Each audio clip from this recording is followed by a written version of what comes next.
Esse foi o princípio desse evento, né? A abordagem multidisciplinar. Tem gente da psicologia, aquilo que a Fernanda falou, a gente briga, né? O Thiago, que vem da matemática, as pessoas que vêm da comunicação, enfim, a ideia é tentar somar olhares diferenciados e não excluir nenhum, né? Mas ver o que tangencia, o que nos aproxima e as diferenças, a gente aprender a conviver e nos transformarmos também, né? Porque às vezes o que a gente pensa que é certo não é tão certo assim, né? Outra pessoa traz uma outra abordagem que nos complementa.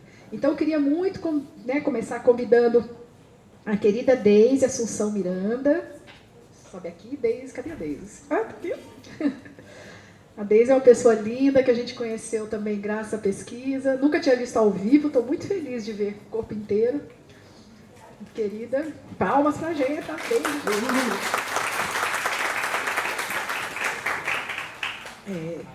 Deixa eu pegar aqui a cola, porque esse pessoal tem um currículo grande, viu, gente? Vocês não têm ideia. Pode sentar, Deise, fique à vontade. Então, a Deise, ela é, nossa, gente, escrita, gente, possui graduação, né? A gente tem posse da graduação em Ciências Sociais pela Universidade Federal do Rio de Janeiro, mestrado em Sociologia pelo Instituto Universitário de Pesquisa do Rio de Janeiro e doutorado em Ciência Política pela Universidade do Rio de Janeiro. E pós-doutorado em Sociologia pela Universidade do Estado do Rio de Janeiro. Ela é pesquisadora e professora nas áreas de saúde mental, violência e políticas públicas. Atualmente, ela é diretora executiva, né, presidente do Instituto de Pesquisa, Prevenção e Estudos em Suicídio, o IPES, com duplo P. E é a coordenadora do Grupo de Estudos em Saúde Mental, Violência e Segurança Pública, do IPES. Autora dos livros O que a Polícia Quer? Poder ou Competência? E por que policiais se matam? E coautora da obra As Vítimas Ocultas da Violência na Cidade do Rio de Janeiro. Então, essa é a Deise, né? Vejo que os perfis vão se ampliando e se entrecruzando, né? Aí queria chamar em seguida a Kelly Vedana, também, palmas para a Kelly. A Kelly também foi a primeira vez ao vivo, minha querida.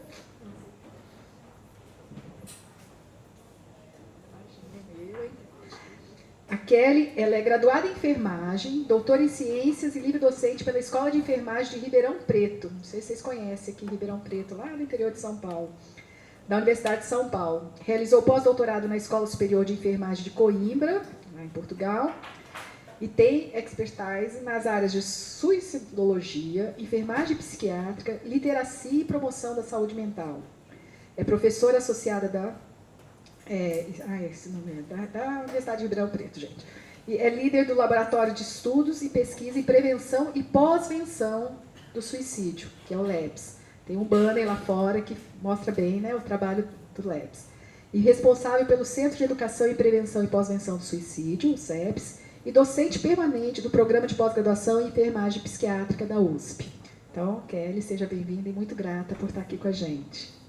E o nosso terceiro convidado, que é um querido, também conhecido ao vivo aqui, apesar de estar mais pertinho, mas não conheci graças a esse evento, então já gosto do evento, porque só de pessoas legais, é incrível, né? Ele é psicólogo, bacharel, é o Alan Teixeira Lima. Alan, vem aqui com a gente. Ele é psicólogo, bacharel e licenciatura, né, em psicologia pela Universidade Federal Fluminense. Ele possui residência multiprofissional em saúde da família pela Escola Nacional de Saúde Pública. Sérgio Arouca, vem cá dar um abraço, que eu gosto de abraçar e beijar.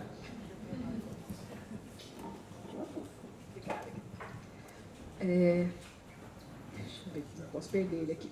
Pronto. Pelo Fiocruz, né, em 2007, é especialista na área de psicologia e saúde pelo Conselho Federal de Psicologia. Atualmente é servidor público, atuando como psicólogo clínico e coordenador do setor de acompanhamento de estágio não obrigatório do Serviço de Psicologia Aplicada do Instituto de Psicologia, assim como integra o Fórum de Ações Coletivas em Saúde Integral na UF. E ele é psicólogo no Centro de Referência Especializado em Assistência Social, o CREAS, que fica aqui no Largo do Batalha, que é da Secretaria Municipal de Assistência Social e Economia Solidária aqui de Niterói, né?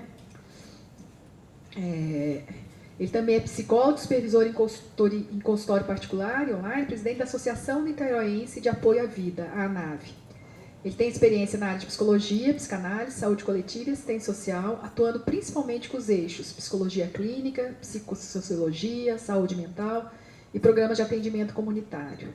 Tem realizado pesquisas sobre os seguintes temas, né? Suicídio, gestão, políticas públicas, atenção psicossocial, drogas, juventude, violência, família e cidadania.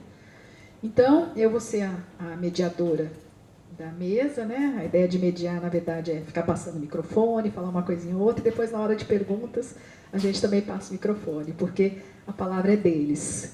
Então, mais uma vez, obrigada por vocês estarem aqui, e vamos ouvi-lo. Eu vou começar pela Deise, vou botar na mesma ordem que está aqui, tá bom? Deise, Kelly e o Alan, por último. Pode ser? Ou alguém tem preferência? Então, começamos com a Deise. Obrigada, Deise.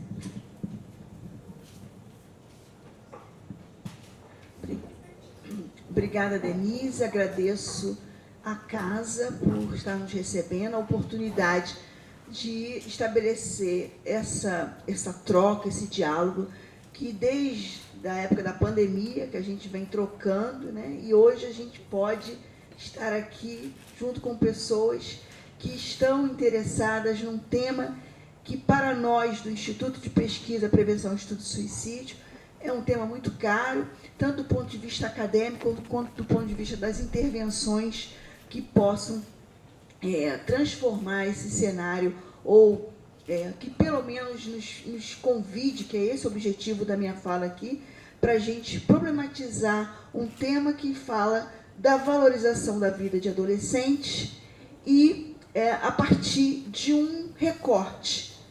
Como toda pesquisa, a gente vai trazer um recorte de um contexto social que nos permitiu problematizar o comportamento autodestrutivo sem intenção suicida antes da pandemia e durante o retorno ao novo normal, né?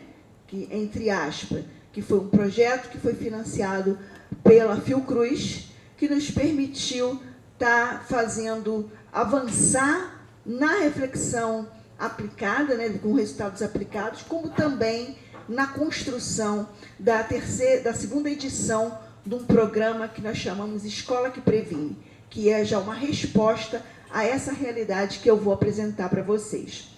Bem, pode passar, por favor. Quando a gente pensou em estudar esse tema, a gente estava olhando, como todos vocês, como a grande maioria está pensando, numa tendência nos últimos 15 a 20 anos em que o suicídio se torna um problema com maior visibilidade do crescimento da taxa entre jovens de 15 a 29 anos.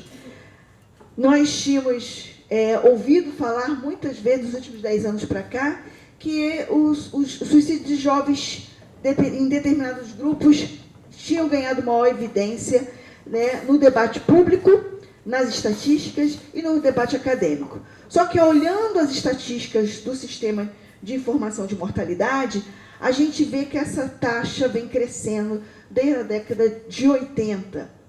Ou seja, esse é um problema antigo, nós não estamos falando de nada novo, né? Então, o que a gente observou que a taxa de suicídio em 1980 até 2015, que foi um recorte que a gente pegou antes da pesquisa, havia a taxa que chegava de 6,13 por 100 mil habitantes, chega em 2015 com 40% de crescimento, quase 40% do crescimento. E a gente foi vendo que esse comportamento da taxa, ela ia tendo proporções maiores ou menores, dependendo em que contexto regional, cultural e social como um todo, porque esse Brasil é muito grande. E quando a gente olha, por que está crescendo tanto a taxa de suicídio de jovens do Nordeste? Mas aí a gente vê que não foi só a taxa de suicídio que cresceu entre jovens do Nordeste, foi também os homicídios. A gente acompanhando o comportamento dessas taxas, a gente foi vendo uma tendência crescente do aumento de mortes violentas nesse grupo etário. E aí a questão que nos levou a buscar entender é o seguinte: em que medida nós podemos dizer que a taxa de suicídio vem crescendo em diferentes grupos etários, principalmente no grupo dos adolescentes e jovens de 10 a 19 anos, adolescentes de 10 a 19 anos, de um grupo do Nordeste, particularmente Teresina, Piauí. O que aconteceu lá? E aqui, no Rio de Janeiro? O que a gente sabe? Por que o grupo de meninas também de 10 a 19 anos no interior do São Paulo também vem crescendo? A gente está acompanhando o comportamento dessa taxa, mas a gente queria saber que jovens eram esses, o que estava acontecendo nesses contextos, ou se nós tínhamos melhorado a notificação. E, por isso, se notifica mais, a tendência é ter um crescimento maior. Infelizmente, a gente não tem como dizer para vocês que foi A, B ou C. O que a gente sabe, pode passar, por favor, é que jovens estão sendo, particularmente esse jovem adolescente, vem sendo vitimizado nos últimos 15 anos no Brasil, e que nós estamos perguntando, e nós não sabemos que jovens são esses, onde eles estão, qual é o perfil desses jovens, por que as capitais do Nordeste estão com taxas maiores, e essas perguntas a gente não vai conseguir responder se não tivermos pesquisas desenvolvidas nesses locais. Pode passar, por favor.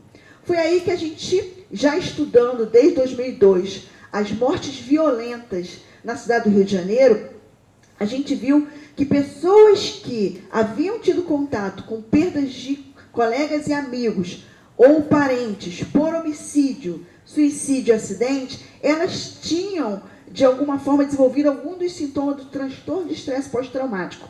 E essa constatação, a gente foi ver na literatura americana, que mostra para a gente que existe uma grande associação entre traumas e situações de mortes violentas, particularmente de violência, que poderiam estar nos ajudando a entender melhor o que estava por detrás desse tipo de morte. Então, nós partimos do pressuposto que, já que a gente não tinha como respostas para essas grandes perguntas, nós fomos com perguntas menores, onde jovens e adolescentes, residentes em áreas altamente violentas, com taxas de homicídios altas, são mais suscetíveis de violências autoprovocadas. Eu estou considerando as autolesões sem intenção suicida, a ideação e a tentativa de suicídio. Nós estamos partindo do pressuposto, isso eu estou falando em 2017, 2018, tá? A gente estava olhando para isso, baseando nessa literatura situacional, tentando explicar a relação entre mortes violentas e efeitos traumáticos no comportamento e na vida desses sujeitos. Então, a gente partiu de uma variável que a violência urbana tinha efeito. Então, por isso, nós levamos essa questão para o município, buscar nos municípios em que essa taxa poderia ser maior. Pode passar, por favor. E aí, quando a gente fala de taxa, a gente precisa ter também o número dos sujeitos que haviam, dos casos de morte, mais da população. Quando a gente vai tentando olhar esse dado no nível de município, dependendo do tamanho do município, essa taxa fica ainda mais comprometida. Por quê? Porque nós não temos fácil acesso aos dados confiáveis. Fácil acesso não, nós temos acesso aos dados, mas à medida que você vai diminuindo o nível de análise, você tem um número de informação menor ou uma informação de baixa qualidade. E não foi diferente quando a gente foi olhar para os municípios do Rio de Janeiro mais violentos, principalmente da Baixada Fluminense. Lembra que eu falei que a gente queria estudar os municípios onde as taxas de homicídios eram maiores? Pois bem, a gente não conseguiu calcular a taxa porque a perda era muito grande da informação. Mas a gente viu em termos de número quantitativo de que Nova Iguaçu, Duque de Caxias e Belford Roxo apresentavam o maior número de registros. Isso era apenas um indicador para sabermos por onde começar. Pode passar. Bem, e a gente viu que, apesar de Nova Iguaçu liderar em termos de homicídio e também de suicídio dessa população de 15 a 29 anos, infelizmente, a Secretaria de Educação não nos autorizou a começar a pesquisa. Então, nós fomos para o segundo município com mais registro, e que era compatível com as taxas de homicídio, porque a gente sabe que, por mais que a taxa de homicídio tenha caído nessa população lá em Duque de Caxias, mas Duque de Caxias, em comparação à cidade do Rio de Janeiro, do estado do Rio de Janeiro, está entre as cidades de maior incidente de morte de adolescentes e de jovens por homicídio. Podemos dizer que isso é o mesmo para o suicídio? Pode passar. Como começar? Como fazer um estudo tão complexo, com dados tão pouco confiáveis, com dificuldades políticas, institucionais, financeiras, para a gente poder chegar a esse jovem? Porque a pergunta inicial era: quem é esse jovem que está sendo mais vitimizado por homicídios em territórios marcados pela violência e desigualdade social na cidade do no estado do Rio de Janeiro? Por que o Rio de Janeiro? Porque a gente estava aqui e nós queríamos ver se havia correlação, como a literatura apontava, entre pessoas que morrem por suicídio também estão associadas a históricos de homicídios e suicídios também na família. E aí que a gente viu, para poder chegar a esse jovem, a gente tinha que ir para a escola, porque esse jovem está na escola. Então, a gente pediu à Secretaria de Educação de Duque de Caxias que nos indicasse escolas que estivessem distribuídas pelas, como eles chamam, distritos. Então, nós escolhemos esses distritos, onde você tem distrito altamente violento, escola localizada na Ricardo Augusto, que está ali do lado de uma grande comunidade altamente violenta. O segundo distrito, Saracuruna, que também tem um conflito entre facções criminosas e também milícias. Depois a gente foi para um bairro, que é Imbariê, essencialmente marcado pelo conflito do tráfico, a escola dentro da comunidade. E, por último, nós pudemos ir para uma escola que parecia que as taxas de homicídio eram bem menores naquele território. Bem, diante desse cenário, nós fizemos entrevistas qualitativas, semi-estruturadas, com jovens que aceitaram voluntariamente participar e também que tiveram autorização de seus responsáveis, autorização da Secretaria Municipal de Educação, e tivemos acesso a 56 entrevistas desses jovens que contaram para a gente, pode passar, para a gente como é que é essa trajetória de sofrimento, de história de vida, que se misturava, que é uma das coisas que a gente achou bem interessante. A pesquisa não ficou focada no sofrimento. A pesquisa tentou mapear quem são aqueles jovens moradores de áreas violentas que já tinham declarado algum contato ou com algum tipo de sofrimento ou com uma das variáveis que nós estávamos estudando, que é a autolesão sem intenção suicida, a tentativa e ideação. Só que, além disso, essas pessoas, a gente aprendeu que elas estão para além desse sofrimento. Então, a gente mapeou a trajetória de vida delas a partir da percepção de violência do bairro, a partir da percepção da escola. Tentamos entender também a rotina, qualidade de vida, estilo de vida, namoro, mídia social, a relação com o Facebook, Instagram, tudo isso para a gente entender que jovem era esse, porque os dados não nos revelavam isso. O que a gente, por nosso tempo, o que a gente vai aqui simplificar? A pesquisa é muito maior que isso, mas a gente tinha que simplificar porque nós estamos trazendo para vocês apenas um retrato de 56 respostas, jovens que aceitaram participar. Jovens, na verdade, adolescentes, que eram entre 11 a 15 anos, que foram que aceitaram, mas na sua grande maioria, adolescentes meninas. Então, a gente viu que uma das coisas que nos chamou a atenção, os sintomas de depressão e ansiedade foram trazidos como um dos problemas mais citados por essas jovens que aceitaram participar. A questão da violência verbal, psicológica, violência física, principalmente praticada pelos seus familiares, foram muito mais impactantes do ponto de vista da percepção desses atores do que a própria violência urbana. A violência urbana, como a gente viu também na pesquisa das vítimas ocultas da violência, há uma certa banalização. Então, ver um corpo, lidar com um traficante, lidar sem pedido de vir à escola, ter casos de violência sexual no seu território, e intrafamiliar, ainda que afete, que é uma violência psicológica, mas isso não é percebido como fator de risco para o adoecimento psíquico, e também não confirmamos a hipótese, nessa primeira parte, de que a violência urbana afeta a saúde mental de pobres moradores de violência. De áreas violentas. Pode passar, por favor. E aí o que a gente começou a perguntar, mas afinal, como é que a presença e o contato, aí é uma pergunta de classe média, né? Como assim que ver pessoas doentes, pessoas mortas, conviver com tráfico, conviver com tiroteios, pode não impactar? A gente tinha visto isso com os adolescentes, com os adultos. Mas o que a gente foi ver na história dos adultos é que ao longo, não é uma violência que aconteceu hoje, é o histórico de uma violência marcada intrafamiliar. E a gente confirmou isso nesse estudo, mostrando que jovens que haviam perdido seus pais por homicídio ou por qualquer outro tipo de morte, mas que principalmente tinham sido vitimizadas sexualmente pelos seus pares, que viviam uma violência verbal muito comum, que é uma comunicação mais agressiva, mais violenta no seu dia a dia, essas pessoas, elas não tinham ideia do sofrimento que elas traziam na sua fala, mas ficava nítido no seu comportamento.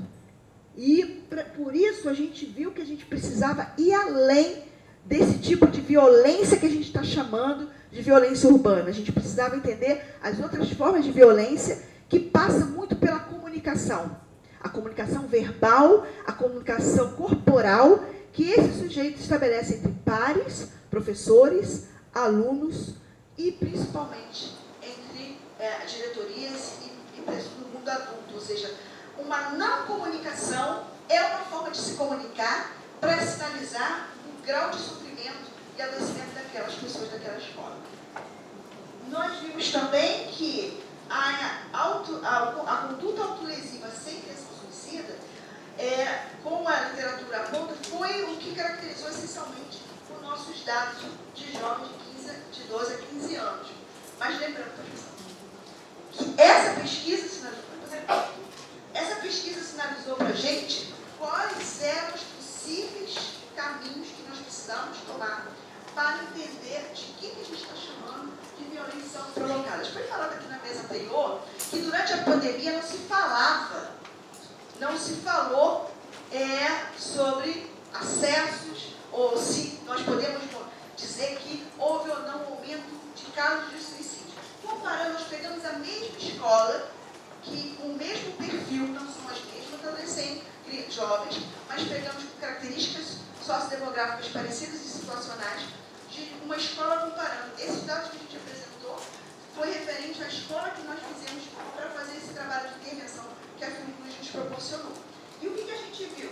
A gente viu que nesse universo de jovens do 5º ao 9º ano, em que nós estávamos trabalhando aí com 376 adolescentes, não foi possível a gente fazer uma amostra representativa para tentar entender quem era esse jovem que tinha as características muito similares antes da pandemia, 2018, e que agora, durante a pandemia, parece que a escola nos dizia, parece que aumentou a violência, parece que os jovens estão mais doentes.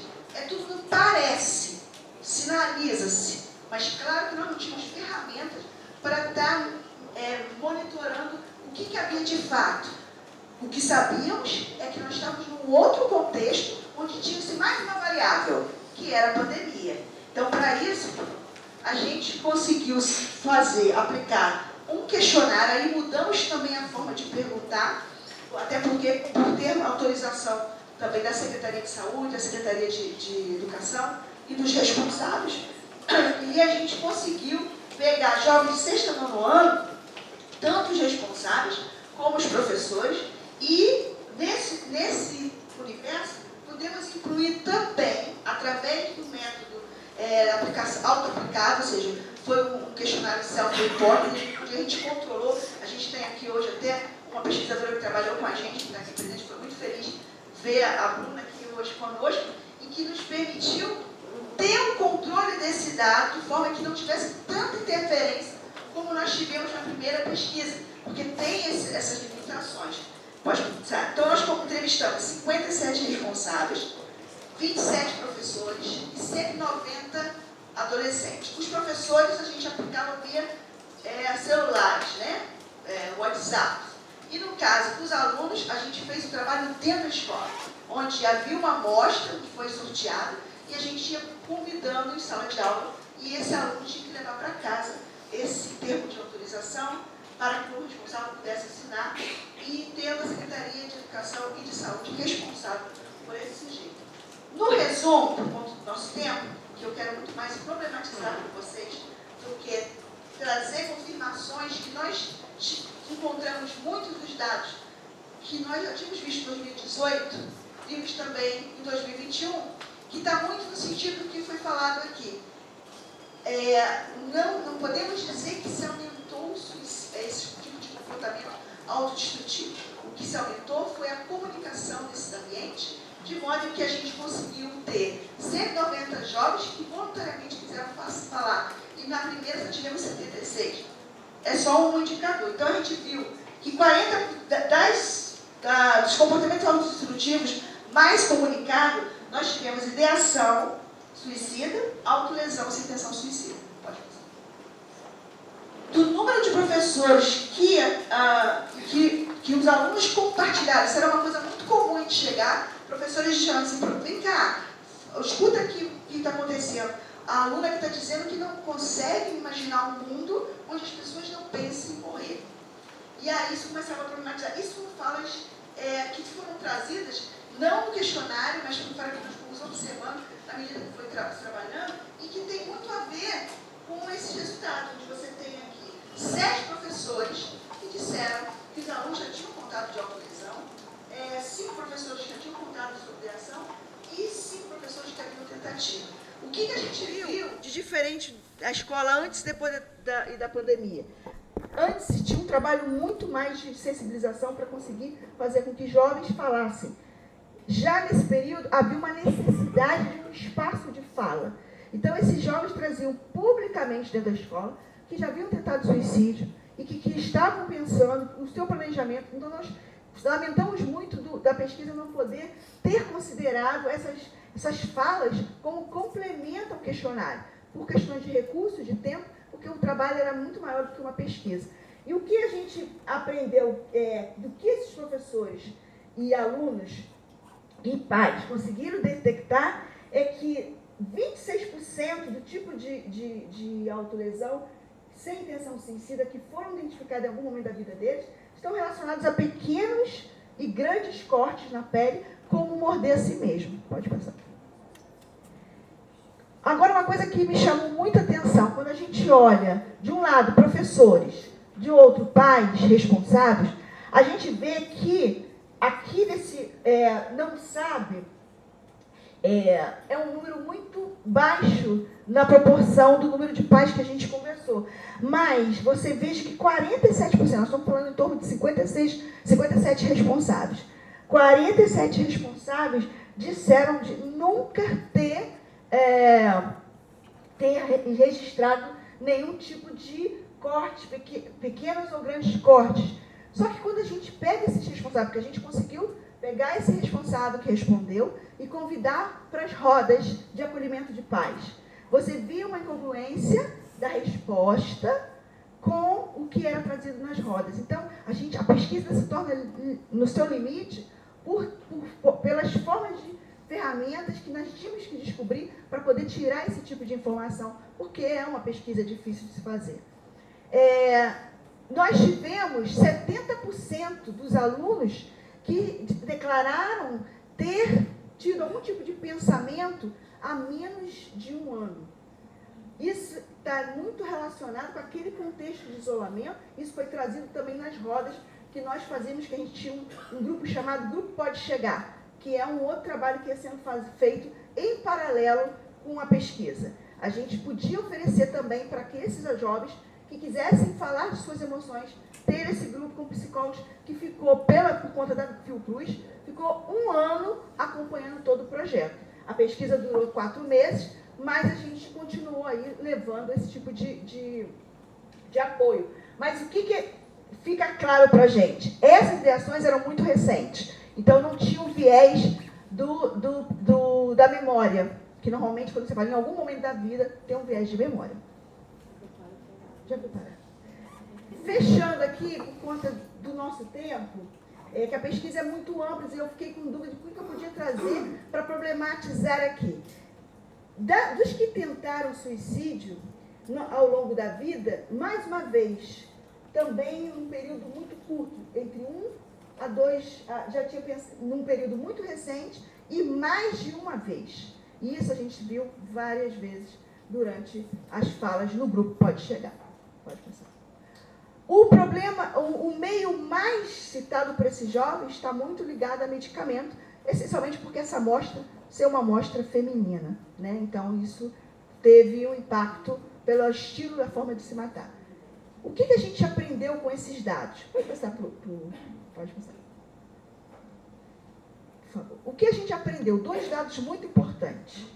Que para se fazer prevenção e compreender esse problema com adolescentes, nesse contexto que nós analisamos, mais do que pensar na violência, mais do que a gente pensar nas violências físicas, a gente precisava trabalhar as violências psicológicas, emocionais e comunicativas que jovens gays e lésbicas declararam quase, desse total aqui, nós chamamos quase 100%, desses que se declararam gays e lésbicas que tiveram ideação suicida. O grupo que mais foi vitimizado por ideação suicida, primeiramente por autolesão, depois por ideação suicida e depois por tentativa. Então, jovens gays, gay, lésbica e bissexual é o grupo de jovens com orientação sexual mais vulnerável. E o que a gente mais viu é que esses jovens não tinham espaço de falar sobre essas questões. E eles usaram a pesquisa como uma forma também de comunicar a sua demanda. E junto a isso, a gente traz um outro componente, que é esse gráfico que eu gostaria que vocês vissem. Quando nós fizemos um cálculo do risco relativo dos jovens que declararam ter sido zoado, passado por humilhações públicas entre colegas, o risco é 6 vezes maior desse jovem que teve ser sido zoado, de ter tido um comportamento autolesivo, sem intenção suicida. Chega a ser 10 vezes maior o risco para aqueles que também declararam situações ou pensamento suicida, e chega a ser quase 6 vezes maior o risco para aqueles que foram zoados e que se declararam ter tentativa de suicídio. Esse trabalho, a princípio, aqui podemos dizer para vocês que o que ficou para nós é que, para fazer prevenção, precisamos trabalhar formas de se comunicar, formas de abordar, dentro de uma comunicação mais, como a gente chama na CNV, de uma comunicação mais baseada numa escuta ativa, baseada num diálogo de respeito. Esses valores são os valores que nós tentamos trabalhar através do programa, que é o programa Escola que Previne, que é uma resposta que esse projeto tentou dar para estes dados. Mais do que qualquer tipo de forma de intervenção, o nosso objetivo era tentar melhorar a qualidade de comunicação e o autorrespeito e o respeito do outro, através seja do grupo Pode Chegar, seja através da formação, seja através das oficinas de sentimentos. E tudo isso só foi possível... Pode passar. É o último já. Penúltimo. Só foi possível graças a este programa, que é o programa que o IPSE desenvolve para trabalhar essas dimensões familiares, dificuldade de comunicação de professor, dificuldade de comunicação entre colegas e, principalmente, para trabalhar essas dimensões que é tão complexas que a gente não consegue nem sequer, em 20 minutos, falar tudo a magnitude desse problema. Mas o que eu deixo aqui para vocês é a reflexão do como nós queremos fazer prevenção de um comportamento que é tão complexo, que envolve família, envolve ambiente escolar, envolve contexto cultural, envolve as características do indivíduo, mas esse trabalho mostrou que um pouco é possível reduzir um pouco desse sofrimento quando nós damos espaço para falar de sentimentos e emoções. Mas só foi possível porque a gente fez um estudo mostrando em que aspectos nós poderíamos abordar. Então, assim, a gente agradece a oportunidade à professora Denise por estar aqui falando para vocês que o que nós queremos para poder fazer a valorização da vida desses adolescentes de nosso país, no caso aqui da Baixada Fluminense, que é marcada por inúmeras desigualdades, mas acima de tudo, é marcado por uma falta de pertencimento e desse silêncio que muitos vivem, como outros jovens que têm em particular essa impossibilidade de rever suas emoções por não ter espaço nem para o luto, nem para o autocuidado e muito menos para expressar as suas emoções. Muito obrigada. Obrigada, Deise. Muito obrigada, querida. Eu vou convidar rapidamente a Kelly. Vocês viram que eu não marquei tempo, né? Sou péssima nisso, mas agora eu vou marcar, viu? Aviso.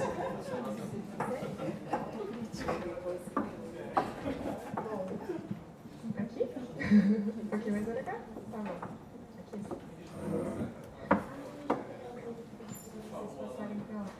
Aqui. O Guilherme, para ficar melhor aqui.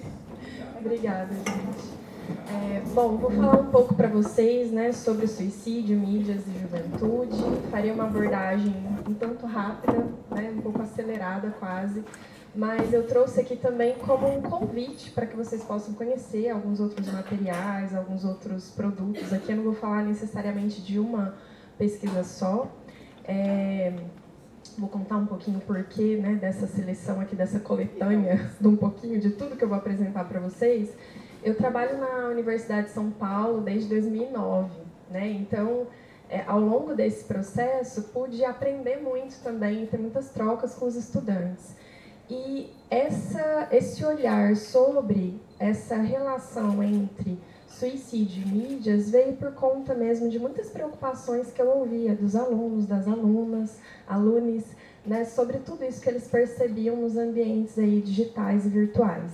Não vou falar sobre muitas questões específicas, né, não é essa a minha área, mas vou trazer para vocês um conjunto aí de estudos que eu desenvolvi junto com o meu grupo. Então, a maioria desses estudos, né, na verdade, todos esses estudos eu orientei, e que trazem um pouco dessa dinâmica de riscos, de desafios, mas também, acho que eu sou uma pessoa um tanto otimista, então também quis trazer algumas possibilidades, recomendações, ou até mesmo o que a gente tira de uma questão assim tão desafiadora e tão difícil, mas o que a gente pode pensar enquanto possibilidades também de prevenção.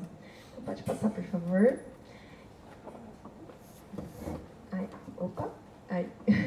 Então, primeiro, né, eu não vou falar muito sobre juventude, mas apenas para a gente se situar, né? Já que a gente está falando sobre jovem, também não vou ser repetitiva em relação a isso. A gente percebe características da adolescência se estendendo mais, né, por mais tempo. Então, tem muitos estudiosos que estão falando muito sobre isso, né, questionando a idade da adolescência.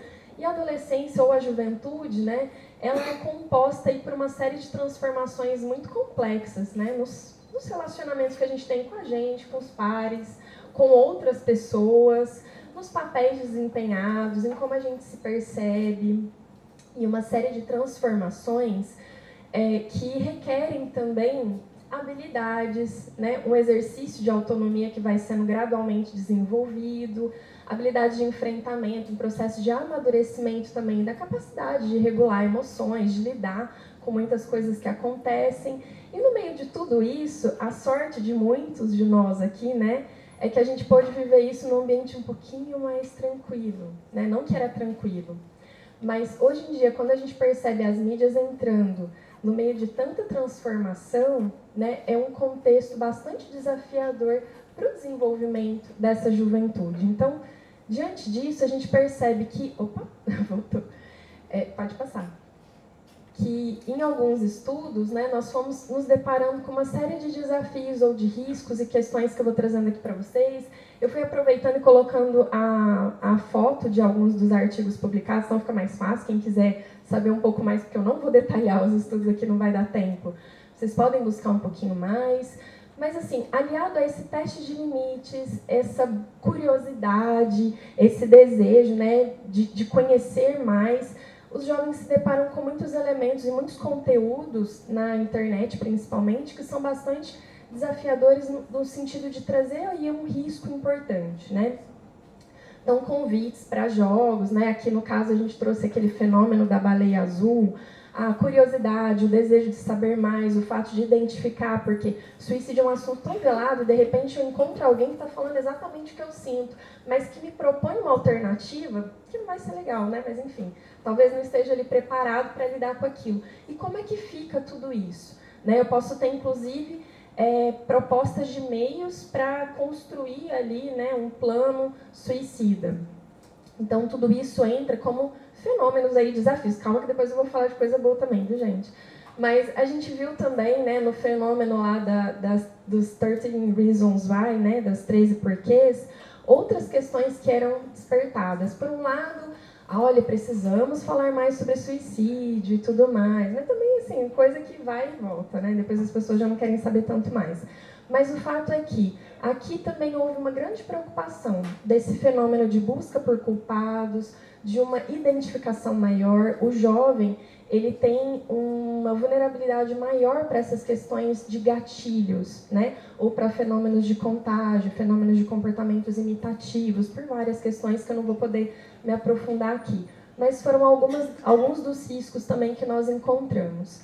Além disso, eu grifei a parte errada aqui do artigo, o suicídio ele pode ser um ponto de encontro entre pessoas vulneráveis na internet. Não é todo mundo que posta ou que tem interesse de ler sobre suicídio, mas geralmente a gente notou em vários estudos que nós fizemos esse tema sendo um ponto de encontro entre pessoas que têm ali alguma vulnerabilidade no sentido de que eu estou numa situação tão desesperadora, de tanto sofrimento, que eu preciso expressar isso de alguma forma, e às vezes o meio que eu encontro, já que nos outros ambientes eu não estou me sentindo pertencente, existem uma série de desafios para essas conexões, né? A gente falou um pouco sobre isso, e aí as pessoas vêm buscar isso na internet. E é um ambiente muito pouco propício para esses encontros mais genuínos, mais promissores no âmbito da prevenção, né? E aí a gente tem uma série de outros riscos e problemas aí. Outro estudo que nós fizemos, né, ele era com uma análise de postagens mais populares em blogs e que falavam sobre suicídio. A gente percebeu também essa pressão social para parecer bem o tempo todo, né? E isso é muito impulsionado por muitas características do que a gente percebe dessa vida, né, nos ambientes virtuais. Além disso, nós percebíamos pedidos no ambiente virtual e postagens preventivas, elas eram supostamente preventivas, né? Porque a minoria das postagens sobre suicídio falava sobre prevenção, aquelas que eram as mais populares, ou seja, aquelas que estão sendo mais vistas ou que têm algum tipo de interação com elas. E quando falavam sobre prevenção, geralmente não era um conteúdo favorável efetivamente à prevenção. Era muito ligado a essa oposição, crítica, julgamento. Então parece que a pessoa é um transgressor e também não tem espaço para você aqui, né? Além disso, né, nós percebemos em alguns outros estudos a expressão de necessidades e do comportamento suicida. Então, as pessoas falando ali também em primeira pessoa, e isso pode ter aí uma conotação, mas a pessoa está conseguindo abrir uma porta, desabafar, mas ela está desabafando num contexto sem contexto, né? É muito amplo. O que ela vai encontrar ali de retorno pode ser muito ruim, ou pode ser um não retorno, porque existe uma interatividade baixa com essas postagens. Então, eu pedi ajuda, ninguém ouviu, ninguém ofereceu, estou sozinho mesmo e é isso, né? Ou, em algumas situações, a gente percebe também conteúdos pró-suicidas, ou mesmo uma incitação a esse comportamento, que também é muito danoso, bastante complexo aí quando a gente fala sobre essas interações nas mídias saúde mental e suicídio. Outra preocupação que nós tivemos, né, uma outra aluna minha, ela trabalhou com suicídio e luto. E aí, aqui eu não vou descrever muito o estudo, mas ela buscou, né, várias postagens que tinham essa interface entre o luto por suicídio. E a gente percebia que as postagens, né, aqui foi uma análise quantitativa, depois teve uma análise qualitativa também. Aqui a gente percebeu que quando era mencionada uma figura pública, ou seja, uma pessoa famosa, uma pessoa que de alguma forma era admirada, conhecida, existia aí uma possibilidade maior do suicídio ser considerado uma opção viável para si mesmo, né? Então, na postagem, as pessoas traziam isso. E aí a gente tem uma implicação importante, né? Porque muitas vezes a gente sabe que o suicídio tem uma série de questões de como se noticiar e tudo mais. Eu nem trouxe isso tão detalhadamente na apresentação, eu falo rapidamente sobre isso, porque a gente também fez pesquisa olhando para alguns jornais, né, para a mídia jornalística principalmente, mas existem muitas questões que não são cumpridas e muita tendência a se noticiar aquilo que vai ser mais atrativo, então geralmente ligado a figuras públicas também. Outras preocupações, né, ou riscos importantes estão relacionados à intensidade e priorização do virtual. Então, o fato o virtual é difícil a gente lutar totalmente contra ele. Mas essas reflexões do como utilizar, o quanto utilizar, que nível de prioridade isso tem ou não tem na minha vida, esses processos de reflexão, eles são muito importantes. Também existem muitos estudos, eu nem trouxe aqui, tem alguns que eu estou conduzindo também, está em fase de construção, né, dos artigos, que a gente percebeu essa associação entre o uso mais intenso da internet e solidão, ideação suicida, uma série de questões. Mas isso nem é tanta novidade assim, porque na literatura a gente tem muito, né, a presença de depressão, ansiedade, então questões que estão implicadas ali, né, que demonstram, estão associadas a um sofrimento emocional importante e ligadas aí a um uso mais intenso de redes sociais, mídias, internet como um todo, né, como uma questão aí associada a muitas pesquisas. Tem também associação com insatisfação com a imagem corporal, pior qualidade do sono, uma série de desfechos aí não muito positivos. Temos alguns fenômenos, né, mais recentes, como a fear of missing out, né, então esse medo de ficar de fora do que está acontecendo. A gente teve até um exemplo na palestra anterior, né, parece que eu preciso postar para mostrar, provar que eu estou vivo, né, porque de repente alguém pode ficar na dúvida. Então isso também tem uma relação com uma série de fenômenos que vão surgindo a partir daí.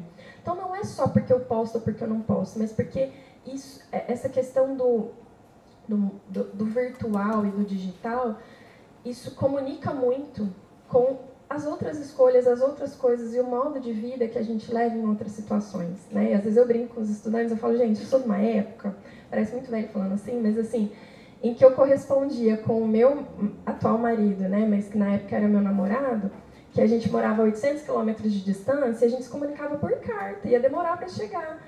Quem hoje lê uma carta? Eu espero que alguém vai ler uma carta, né? Não faz muito sentido. Então, isso também implica em muita aceleração, em muitas outras coisas, facilita várias coisas e dificulta outras. E se a gente traz isso para a mesa, para a discussão, né, para não achar que é normal, que não tem que ser, isso pode trazer elementos mais saudáveis para a gente tomar decisões, né?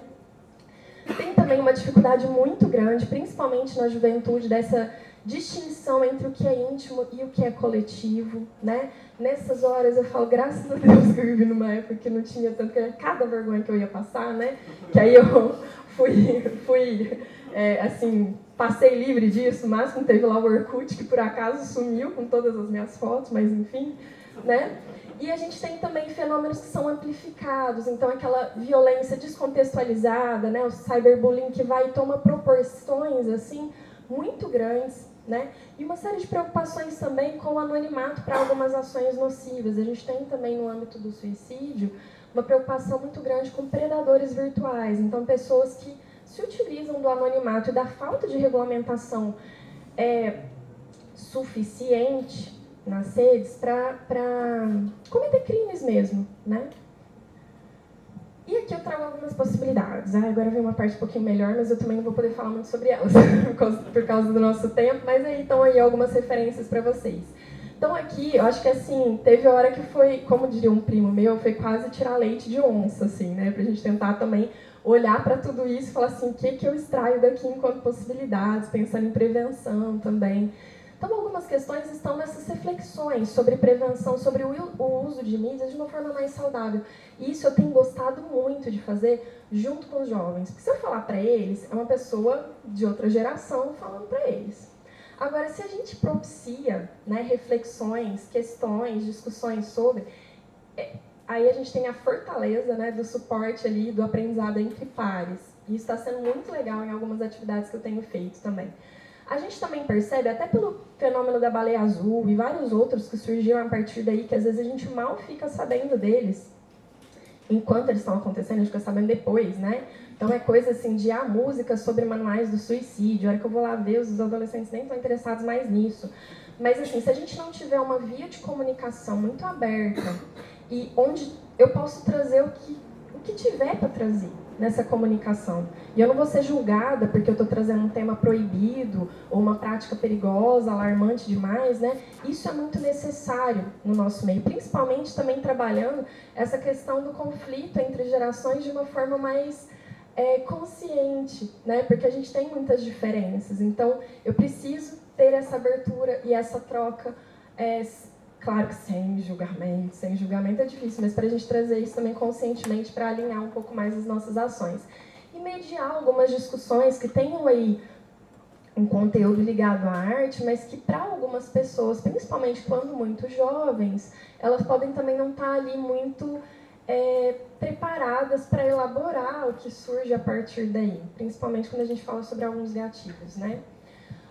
Outras questões, né, principalmente estudo com a população LGBTQIA+, nessa época eu nem trabalho, hoje eu trabalho, né, na universidade com inclusão e pertencimento também, a gente tem na USP uma pró-reitoria nova, então eu estou como presidente na minha unidade, né, de uma comissão de inclusão e pertencimento, tenho aprendido demais sobre isso, e também nessas esferas da gente nunca ficar trazendo isso para o individual. E esses estudos já me mostravam isso de alguma forma, né, e novamente vieram de estudantes, que se preocupavam com o que viam ao seu redor e o quanto, claro que a literatura já traz isso, né, alguns grupos minorizados, né, acabam sendo ali, tendo um risco mais elevado por suicídio, mas isso, novamente, não tem nada a ver com eles, tem a ver com a forma como a sociedade lida com uma série de questões e como isso afeta essas pessoas, né. Então a gente pode também trazer para a mesa, novamente, a discussão de acolhimento, de alguns sentimentos de inadequação, de trazer uma visibilidade para algumas questões que não estavam muito visíveis ali, que precisavam vir para a mesa também, né? Vir para uma discussão mais saudável. Ai, meu Deus, tem 4 minutos, não vai dar tempo, mas enfim. Construir conexões, né? Acho que isso também foi propício, porque algumas pessoas começaram a construir redes para falar sobre assuntos importantes. O problema é se isso fica só no virtual, né? Não pode ficar aí. Mas muitas questões ligadas a minorias ou a problemas que muitas pessoas desconheciam ficaram um pouco mais visíveis a partir desses processos. Pode passar, que agora eu vou acelerar aqui. Uma questão que precisa ser muito discutida também, é que hoje em dia todo mundo produz conteúdo e muita gente não se sente responsável por isso. E se eu não produzo, eu compartilho, eu também sou responsável. E muitas vezes a gente não se percebe dentro desse papel. Então, a responsabilidade individual dos veículos de comunicação, mas também, isso aqui a gente precisa ter muita participação social também para trazer essas discussões e para fortalecer discussões que favoreçam uma regulamentação e dispositivos legais que promovam segurança, né, em relação a esses temas, proteção de dados e várias outras coisas, porque a internet ainda está muito em terra sem lei, assim, né? E a gente precisa avançar muito. E tem tanta competência, tanto investimento para criar recursos tecnológicos, por que não tem para regulamentar, né? Então a gente tem que pensar o porquê que isso não acontece também. E notificação, todo mundo sabe que hoje em dia em várias redes a gente também tem como notificar algumas questões que sejam abusivas ou ligadas a riscos. Aqui eu trouxe até exemplos de algumas atividades que a gente vem fazendo, assim, desde muito tempo. Essa aluna hoje, por exemplo, ela está lá no Canadá e trabalhando, né, depois do doutorado, trabalhando com essas questões de suicídio, mídias digitais, e a gente tem falado muito da educação em torno disso, dessa necessidade. O ambiente virtual, ele acaba também sendo propício para a gente identificar algumas necessidades, né? Então, também é um componente que a gente precisa cuidar mais e ver de que forma isso pode ser incorporado, né? Com algumas ferramentas de cuidado. Então, de não serem coisas excludentes ou apenas no virtual, mas como a gente pode utilizar isso, principalmente para atrair ou para complementar, né, para algumas ações. Aqui também não vou poder falar muito sobre esse estudo, mas é um estudo sobre notícias sobre suicídio veiculados, né, em um grande jornal de circulação nacional. E aí a gente fala muito da necessidade, por isso que eu fico muito esperançosa também, né, de estar nesse evento, da necessidade de ações educativas e reflexões para a promoção de uma participação da mídia de forma mais segura também, quando o assunto é suicídio. Então, esse assunto precisa ser mais veiculado, mas também tratado com muito cuidado, seguindo aí uma série de recomendações do que se deve falar, o que e por que, de repente, algumas coisas são ou não são tão interessantes, né? Porque quando isso chega para uma massa que talvez nunca teve contato com aquilo, qual é a prioridade? O que essas pessoas mais precisam, talvez, saber sobre esse tema? Né? Então, as possibilidades de prevenção, as questões ligadas a recursos de apoio, isso aqui, ó, não aparece na maioria das notícias. O que eu faço se alguém fala sobre suicídio? Onde eu posso pedir ajuda? Como que eu sei que rede de apoio que eu tenho no meu município? Não tem. Geralmente não tem esses componentes aqui nas notícias, né? E outras questões que às vezes não são tão recomendadas assim, ou que tem algum componente de risco, elas geralmente estão um pouco mais presentes. Aqui eu trago também entre possibilidades, né? O quanto a gente tem de amplitude, né? Também da gente olhar esse lado bom, né? O quanto a gente tem de amplitude de ferramentas de ensino e outras. Pode passar, eu vou passar mais rapidinho aqui.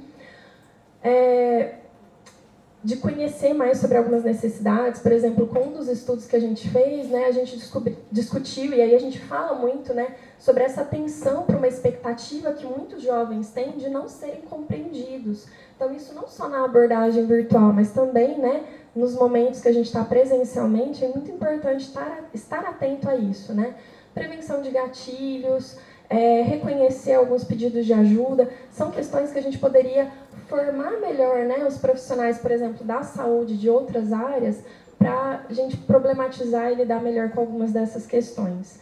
Aqui eu trouxe só um site para vocês, lá na entrada, em um dos banners, tem como vocês olharem pelo QR Code e acessarem. Tem uma série de críticas em relação a ele, né, mas eu produzi junto com o meu grupo, enfim, mas a gente não teve dinheiro depois para aprimorar, e aí ficou meio mais ou menos, né. Mas ele traz um repositório aí de uma série de conteúdos preventivos. Vou falar só, pode passar. Não, pode passar de novo também, pode passar. Aqui, por exemplo, tem alguns exemplos de livros, de cartilhas, e-books, né, que a gente produziu que estão lá gratuitamente. Então, quem quiser conhecer um pouquinho mais, acessar, né, pode ficar à vontade.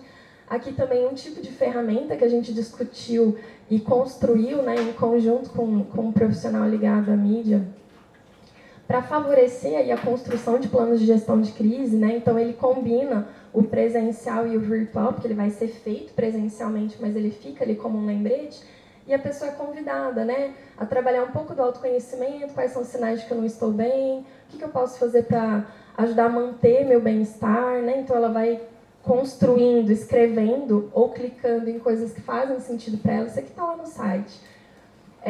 E aqui, principalmente, né, o reconhecimento precoce, né, de sinais de alerta, situações de possíveis de crise. Então, principalmente, quem já passou por algum evento, né, mais crítico ligado à questão do suicídio, né, a gente também estimula trabalhar esse reconhecimento no âmbito de reconhecer precocemente, né, um possível advento aí de uma crise e o que fazer. E aí, esse o que fazer é um ponto bem interessante, porque a gente fala muito de vincular com a rede de apoio, de vincular com os serviços de saúde e de algumas questões mais imediatas que promovem aí, né, também uma segurança para lidar com essa situação mais extrema.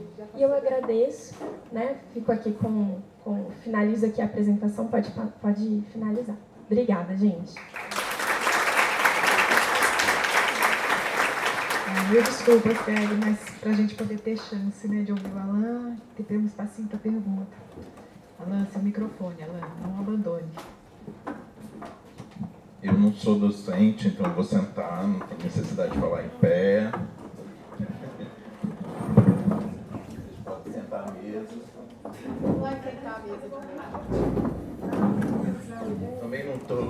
apresentação, porque eu prefiro falar mais livremente. Então, inicialmente, né, de onde eu vim. Eu sou egresso aqui da UF, me formei em 2003. Em 2009, vim trabalhar na universidade como psicólogo clínico. Atendi durante um tempo docentes, técnicos administrativos e dependentes, e desde 2017 atuo como psicólogo no Serviço de Psicologia Aplicada, que é a clínica escola da graduação de Psicologia. E aí, nesse ano, né, 2018, a gente começou a perceber algumas movimentações dentro da universidade e da importância de se falar sobre prevenção do suicídio dentro da universidade. E aí a gente criou um seminário que ano passado foi a 5ª edição. Durante a pandemia, 2 anos foram online, está disponível num canal do YouTube, Setembro Amarelo, UF, vocês conseguem acessar. E a gente convidou o pessoal de São Paulo, outras pessoas para estar participando, para estar pensando um pouco sobre essa questão dentro da universidade. E também os alunos da graduação em psicologia percebiam a dificuldade, né, de se abordar essa temática nos atendimentos, né, quando o paciente falava sobre pensamento, ideação, enfim. No Rio de Janeiro, a gente tem somente a UERJ com uma disciplina aberta para alunos de psicologia e também outras graduações para se pensar a questão do suicídio. É uma temática que é transversal no curso de psicologia, mas não existe uma cadeira, né, nem aqui na universidade também. E aí, não só na psicologia, né, todas as carreiras da saúde, a gente não tem uma disciplina de formação dos alunos de graduação. Né? Na enfermagem tem? A gente tem uma optativa. O aluno escolhe fazer ou não. E aí, diante dessa questão, né, como é que a gente forma alunos de psicologia sem tocar nesse assunto tão importante, tão primordial? E agradecer a Fernanda, eu tenho 2 livros seus, eu adoro o que você escreve. É tão bom a gente conhecer a pessoa pessoalmente, né? Porque uma coisa no livro, outra coisa é pessoalmente. Pensar a questão do suicídio de uma outra forma, né? E não somente das teorias psicológicas, né? E, por outro lado, a gente não vê essa formação dos alunos, né, de uma forma geral, dentro da graduação. E aí, diante desse desafio, né, a gente começou a perceber algumas coisas acontecendo na universidade, ainda acontece, e pelo fato da minha inserção numa instituição não governamental, o pessoal começou a me procurar, né, querendo saber o que fazer diante de algumas situações, enfim. E aí eu estou trazendo esse lugar de fala, né, porque a gente tem uma trajetória, né, e é afetado por várias coisas. Durante a minha residência e depois da minha residência, eu trabalhei no SUS durante 15 anos, e aí eu recebia muitos jovens com autolesão provocada, e o quanto que aquilo mobilizava agente comunitário de saúde, técnico de enfermagem, enfermeiro, médico. E muitas das vezes eles não escutavam a pessoa, né? E aí, geralmente, nesses serviços de saúde é tido como, tá chorando, tá querendo morrer, manda para o psicólogo, manda para o psiquiatra. O quanto que a gente psicologiza muitas questões do âmbito do viver, né, do sofrimento. E o quanto que a gente precisa se deter a isso, né? Morrer faz parte do viver. E é importante a gente também falar sobre viver e sobre morrer. E não fazer disso um tabu, né? Um assunto que não se deve ser falado. E a gente percebeu essa necessidade também na universidade.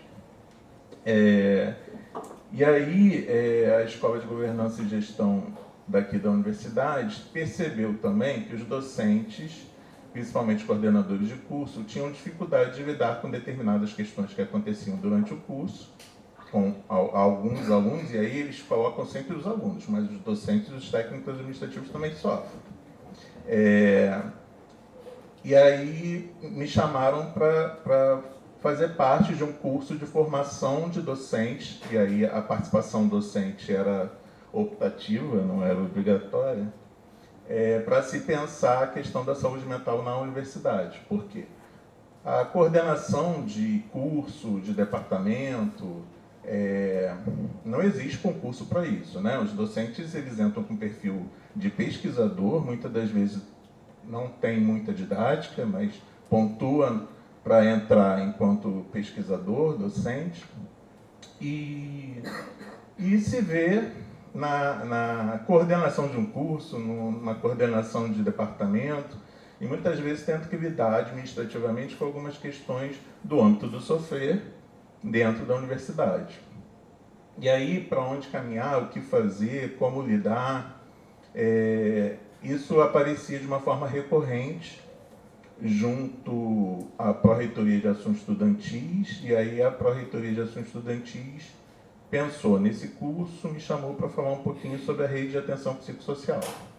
Aqui na Universidade Federal Fluminense, e aí a gente tem para quem não é daqui, né, assim, a UF é uma das universidades públicas federais mais interiorizadas do país. A gente tem polos universitários em Volta Redonda, Rio das Ostras, Campos,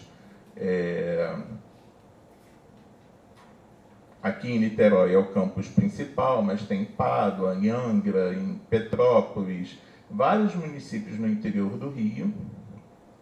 E com o Enem, o acesso foi possível para muita gente que não estava chegando na universidade, e isso também trazia algumas questões que a universidade começou a se questionar se essas questões eram anterior à chegada à universidade ou se era após a chegada à universidade. A gente ainda está se questionando sobre isso. Mas, para justamente pensar, né, como lidar com essas questões para além de dentro da universidade, porque a universidade não vai conseguir dar conta de tudo. E muitas das vezes é visto como um profissional psi sendo responsável por dar conta desses sofrimentos maiores. Hoje na universidade a gente tem menos de 40 psicólogos, tem mais assistente social do que psicólogo, psiquiatra muito pouco, enfim. E aí pensar numa rede de atenção atrelada à rede de atenção psicossocial municipal. É claro que para lidar com a questão do sofrimento, a gente não pode pensar somente no âmbito da saúde. Por quê? Porque o suicídio é um problema para todos, de todos, e não somente da saúde.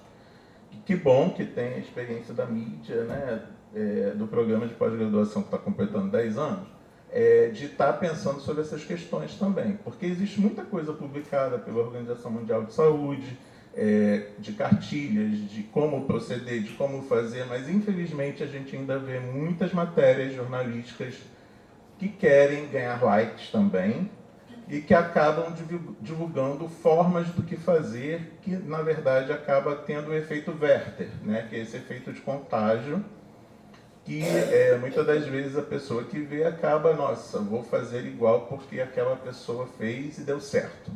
E a gente precisa batalhar no efeito Papageno, que é divulgar formas de prevenção e promoção da saúde mental para aquelas pessoas que precisam, né? Então, esse banner aqui do outro lado tem um pouco esse efeito, né? De divulgar, assim como aqui na frente, que eu achei bem bacana, né? Tá divulgando um pouco, né, o que procurar, quem procurar. E a gente sabe que os serviços não funcionam 24 horas por dia. A reforma psiquiátrica ainda está em curso, teve um retrocesso nos últimos 4 anos, e a gente sabe que ainda falta muito para a expansão de serviços que funcionem 24 horas, leitos em hospitais gerais, tentar desmanicomializar, né, esses hospitais, grandes hospitais, reduziram bastante os leitos, teve uma ampliação das comunidades terapêuticas, que é um absurdo, porque tem um viés religioso muito grande, aquilo é qualquer coisa menos tratamento, mas que para algumas pessoas podem fazer algum efeito, e o quanto que a gente tem que avançar nesse âmbito também, né, da saúde mental, da reforma psiquiátrica. Espero que nesses próximos 4 anos alguma coisa avance, em vista das outras vezes, acho que sim. Mas, e aí, né, voltando ao UF, senão eu fico divagando, por isso que eu não gosto de fazer a apresentação, porque fica muito quadradinho, certinho.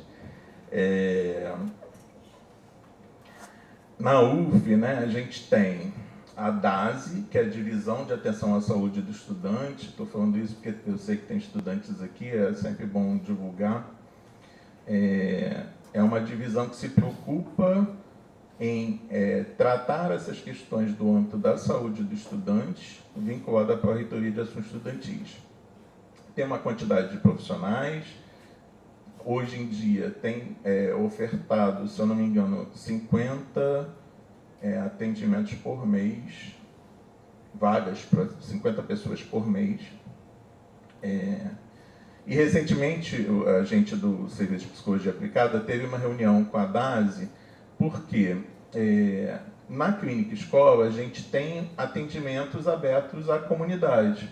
E a comunidade que mais aparecia no SPA, que fica aqui pertinho, no 5º andar do Bloco N, são os alunos, né? A moradia estudantil está ali do lado, e aí fica uma situação um pouco complexa, né? Como é que a gente vai formar alunos atendendo somente alunos?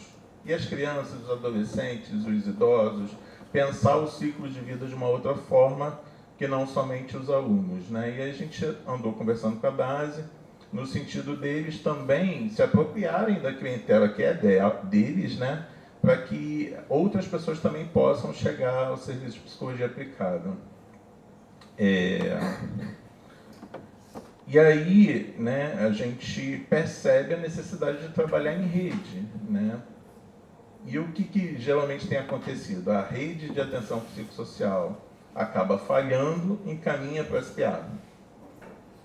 E aí a gente, durante a pandemia, criou uma forma de chegada ao serviço que facilitasse o acesso, porque não estava tendo atendimento presencial. A gente fez um Google Forms e, para surpresa da gente, em 2 minutos acabavam as vagas. Conseguia a vaga quem preenchia mais rápido no Google Forms os dados. E a gente começou a ver isso um problema, né? Assim, porque a partir do momento que você cria a possibilidade do atendimento, cria a demanda, e a demanda vai se espalhando. Hoje em dia tem uma professora que o celular dela caiu na rede, e até hoje, ela já tem mais de 20 anos que ela não coordena o SPA, até hoje ela recebe ligação. Então, o quanto que é complexo, né, essa questão toda.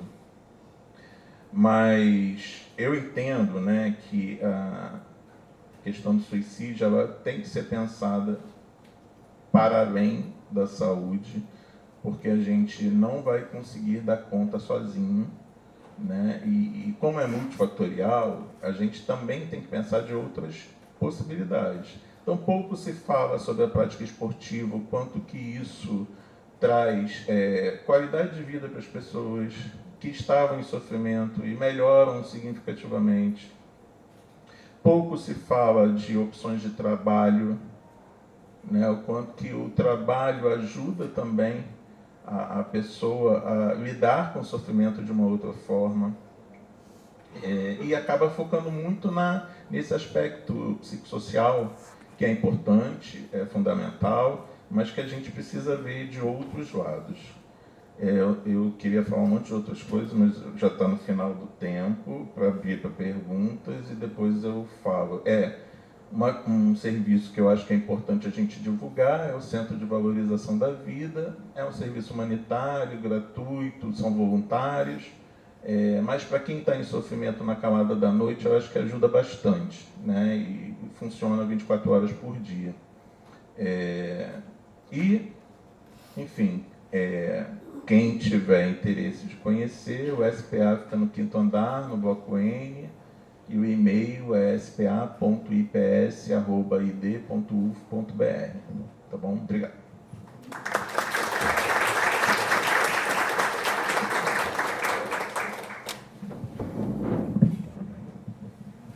vocês sabem que a gente já extrapolou o tempo, né? Todo mundo deve estar um pouco faminto, mas vamos fazer pelo menos uma rodada de questões. Eu estou pensando no seguinte, passar 3 pessoas, né? E vou pedir muito para as pessoas que forem fazer perguntas serem mais sucintas e objetivas. Eu sei que é o maior desafio intelectual da nossa vida, né? Ser sucinto e objetivo. Mas a ideia é essa. A gente faça 3 e depois uma segunda rodada muito rápida. E eu queria, antes de começar, só fazer um agradecimento ao Tadeu, que está ali com a degustação de chá. Não sei se todo mundo já experimentou. Ele soube do nosso evento e veio também. Acho que foi pelas mãos do Alan, querido, que indicou. Então, eu não tinha agradecido lá no começo. E vamos lá as perguntas. Oi, boa tarde. Meu nome é Rony Figueiras. Eu sou aluna do doutorado da Escola de Comunicação da UFRJ, orientando o professor Henrique Antum. E gostaria de fazer a primeira pergunta para a professora Deise, bem rápido. Eu queria saber se vocês chegaram a perceber algum tipo de vínculo entre essas pessoas, né, esses jovens suicidas, com a religião neopentecostal. A outra pergunta é para você, professor. Não é professor, você não é docente. O Alan. Eu já li a respeito do CVV que o CVV não necessariamente vai atender aquela pessoa do outro lado do telefone no sentido de demovê-la da ideia de se matar. Eu li um caso muito interessante que foi um rapaz que ligou e falou assim, olha, eu não queria morrer sozinho. Você me ajuda? E a outra pessoa disse, não, estou aqui, vamos lá. Né? Então, era essa... Só queria confirmar esse dado. É isso. Obrigada, Rony. Tem mais alguém para perguntas? Depois da minha censura aqui, né? Fica difícil. Não posso perguntar porque eu não sei falar em 1 segundo. Mas podem falar, gente. Façam as perguntas. A fome, quando bate, é triste. Eu vou deixar aqui bem claro, né? As pessoas que estão aqui participando, deixaram e-mail. Depois, se alguém pensar e quiser, a gente tenta o contato, faz a mediação, tá bom? Então, a Rony, nossa grande, maior perguntadora aqui. Obrigada, Rony. Se deixar isso. Tá bom. Seu nome mesmo? Rony. Rony, Rony. como? Rony Leone. Ah, tá. Obrigada pela sua pergunta. Sim, a gente verificou e foi surpreendente ver que desses 190 jovens que participaram, o grupo que declarou ideação suicida e tentativa era o grupo que declarou não ter religião, não tinha nenhum tipo de vínculo religioso. E agora, em particular, tem uma questão de viés que grande parte, que a outra grande parte da amostra eram pentecostais. Né? Então, ou você tinha de um lado, mas que não necessariamente tinham declarado um decreto autodestrutivo, ou eram pentecostais, particularmente a Assembleia de Deus, né?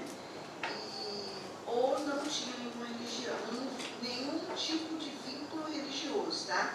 Na pesquisa de 2018, uma coisa que me chamou a atenção, mais do que agora, foi ver que os jovens que declararam ter vivenciado algum tipo de comportamento autodestrutivo estava vinculada ao problema da crença do Deus que pune. O Deus que estava vinculado, por outro lado, ao demônio. Então, pensar em suicídio era você estar fazendo vinculação a imagens demoníacas. Isso foi trabalhado nas nossas entrevistas, mas não foi possível ver nesse contexto pandêmico por ser duas ferramentas de trabalho diferentes. Mas é algo para a gente pensar. Por que as estatísticas, nós não conseguimos apresentar uma diferença estatística, talvez pela característica da amostra, e já nas entrevistas qualitativas a gente viu que a dificuldade de se fazer prevenção nesse grupo era justamente por conta da influência dessas lideranças religiosas que associam o comportamento suicida as autolesões e as ideações suicidas aos atos demoníacos.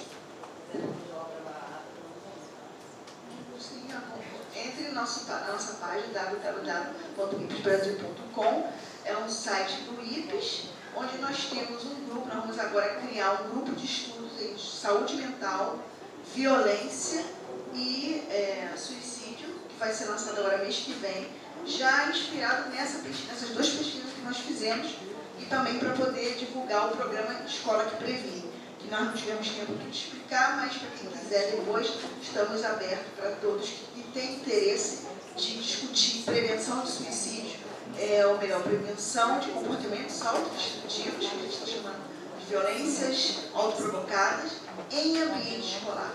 Tá? Obrigada.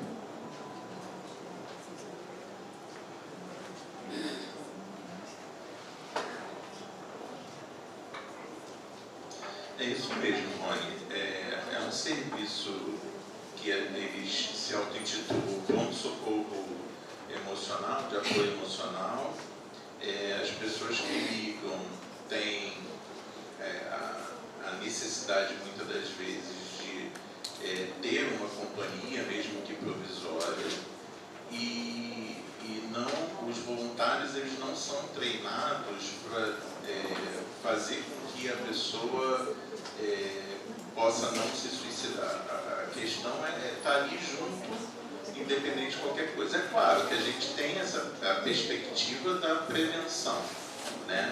Mas se a pessoa está ligando, querendo ter, eu falei, a gente, eu sou voluntário também, eu deixei de soltar, não tinha falado. Claro que se a pessoa quer morrer e quer alguém ali, a pessoa que está da outra linha, do outro lado da linha, vai estar junto nesse momento também. Mas foi percebendo essa solidão, essa dificuldade de ter alguém com quem conversar que o serviço foi criado, né, há 62 anos. E eles também foram para as mídias, né? Então eles têm perfil no Instagram, no Twitter, no Facebook, até no TikTok, Fernando. Tem podcast, tem YouTube e é tudo aberto, né? Qualquer pessoa pode ter acesso. Foi no TikTok porque eles perceberam que a garotada também do lá. Por exemplo, tem um acordo com o Google que quando você digita suicídio, aparece, a primeira coisa é você ver. No Facebook, você pode fazer uma denúncia a alguma página que você tenha visto que remete a suicídio, e essa pessoa vai receber anonimamente informações de como se cuidar. E dentre os serviços tem o CVV também. Né? Vai falar sobre CAPS, sobre vários outros serviços e o CVV. Tem uma instituição também bem conceituada em São Paulo, chamada Vitaleri, que vale a pena, quem é da área de comunicação, dar uma pesquisada no site deles. Né? Tem muito material importante lá, falando sobre prevenção do suicídio, eles têm especialização na área, enfim, de prevenção de autolesão. Vitaleri, o site é 2 A's, vitaleri.com.br. O site do CVV é cvv.org.br. O Vitaleri, eles criaram um site que tem divulgação de serviços no âmbito da saúde mental, direcionado para vários públicos.